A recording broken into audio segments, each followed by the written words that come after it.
The political response has all been in, or largely been in the direction of allowing more deregulation and pushing for, an even more perfect laissez-faire system. So, let the bankers be even more free. I believe this is even in the Republican platform, to free business from red tape. This is what Mitt Romney has dedicated his campaign to doing. It's very interesting. And to what do you attribute this? How is this possible? Yes. How could you have a reaction to something that flies so directly in the face of what caused this disaster, that ignores the causes of the disaster so directly? Well, that's the great question of our time. And I think partly it's because the sort of Act 2 of the financial collapse was different than the financial crisis. It was the bank bailout. And the bank bailout is largely regarded as a heavy-handed act of government interference in the economy, not as deregulation, not as obeying laissez-faire rules, but the opposite. And so that's the part of the disaster that the public in America has by and large fixed on as being really intolerable and really loathsome and disgusting. It's the bailouts. And the bailouts are, a horrible thing. These bankers all got their bonuses paid with, public money is shocking. And that they did it so openly through their lobbyists and through their friends in the administration, in both the Bush administration and the Obama administration, is very disgusting, and people have a right to be disgusted. And by and large, the conservative movement in America was able to capture this sentiment and argue that the problem was that government interferes in the economy too much, that they have too large a role in the economy, and so they were able to flip this around. Now, the fascinating thing is that they've really captured the language of populism in doing this. But I should stop there and let you go to your next question, because I have a feeling I know what it is. Yeah, it is a populist movement that was, largely started by quasi-official organizations of the conservative movement, like Dick Armey's group, FreedomWorks. Dick Armey is the former majority leader of the U.S. House of Representatives. His group, Grover Norquist's group, Newt Gingrich's group, various other, more or less official groups, got together and started this thing. And it had the backing of Fox News, or the unofficial backing of Fox News, which is an important TV network in America.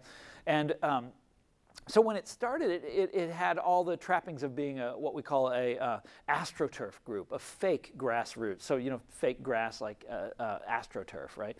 And it looked like that at the beginning. And I went to the first Tea Party rally, and I was like, "Oh, this is they're putting this on. This is a fake. Anybody can see this." But the thing caught on, and so within a couple of months, you had people rallying to this all over the country, and it became something very real. And it used the language of populism to call for a more free market system. To the critique of the bailouts that I described earlier. That this is government intervention in the economy. This is heavy-handed government intervention in the economy. We have to do away with that. The country has gone socialist somehow. We have to reverse that. We have to reach out for a more pure free market system, like we thought we were getting all these years. We have to finally achieve that, and it's caught on. And one of the reasons that it's caught on is because they're basically, for a long time, were the only populist group out there on the scene. They were the only ones that were denouncing Wall Street and denouncing bailouts and denouncing, crony capitalism, as Paul Ryan likes to say. They were the only ones doing this. And so they had the field all to themselves for a long time. And it was very, very effective. You look at what they did in 2010. They won some 600 seats in the state legislatures of the nation.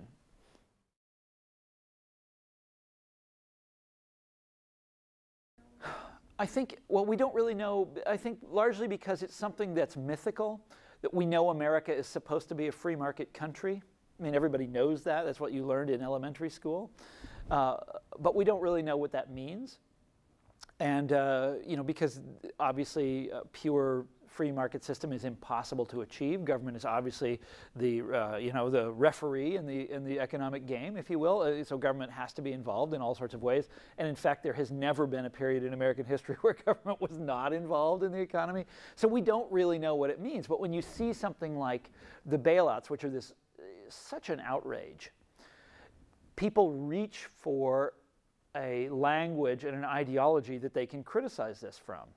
And once upon a time, say 100 years ago, that language and that ideology would have been the left, like say the populist movement in the 1890s, or the labor movement, or in the 1930s, or something like that, or just liberalism in the 1930s. But those options were really not available to us this time around. But what was available was this free market utopia, this vision of a perfect free market system where this sort of thing would never happen again. And that's not only very convenient for people, because it's there, we all know about it in the back of our minds, but also because you have a large and powerful and well-funded movement in America pushing that interpretation, and also pushing a larger vision of free markets as a form of perfect democracy. Okay, and this is also something that's in the back of every American's mind: the idea that markets are a pure democracy, because this has been told to us many, many, many times over the course of our lives. And so, it's very easy to, when you're in a time of crisis, to return to these sort of utopian visions.